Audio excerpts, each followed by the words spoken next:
Hello, അസ്സലാമു അലൈക്കും. രാവിലെ എഴുന്നേറ്റ് പഴം പുഴുങ്ങി, ചെറുപയർ തേങ്ങ അരച്ചതും പൂ പോലത്തെ വെള്ളപ്പം. വെള്ളപ്പം പൂ പോലെ ഒരു രസം, ടേസ്റ്റൊക്കെ ഒരുപോലെ തന്നെയാണ്. എന്നിട്ട് പൂ പോലെ വെള്ളപ്പം കുറച്ചാക്കി. പിന്നെ കറി, ഇന്നലത്തെ 2 കറികളുണ്ട്, ഞാൻ ചൂടാക്കി വെച്ചു. തേങ്ങ ചിരവി വെച്ച് ചായക്ക് വെള്ളം വെച്ചു.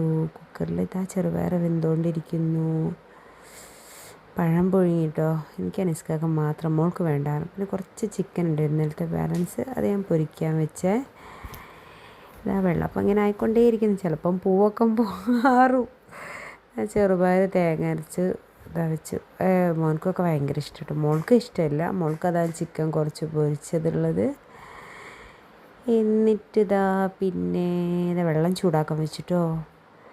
പിന്നെ ആയിഷക്കുട്ടീൻ്റെ ടിഫിന്, അനീസ്കാക്കൻ്റെ ടിഫിനാട്ടോ വലുത്. ആയിഷക്കുട്ടീൻ്റെ ടിഫിന് വെള്ളപ്പം ചുട്ട് വെച്ച് ഞാൻ അതിലേക്ക് അനീസ്കാൻ്റെ വെള്ളപ്പം വെച്ച്. ഇതിൻ്റെ സെക്കൻഡ് കിച്ചണാട്ടോ, വർക്ക് ഏരിയ. വാഷിംഗ് മെഷീനിൽ വാഷ് ചെയ്തൊക്കെ ഞാൻ പുറത്താണ് ചിക്കാറ് കേട്ടോ.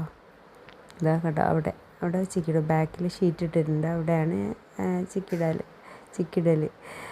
എന്നിട്ട് ആയിഷക്കുട്ടി ചിക്കൻ പൊരിച്ചതും ഇത്തിരി ചെറുപയർ കറി കൂട്ടൂല, എന്നാലും പിന്നെ അനിസ്കാനും വെള്ളവും, ജിമ്മിലേക്കുള്ള വെള്ളവും അനിസ്കാൻ്റെ ടിഫിനും ഒക്കെ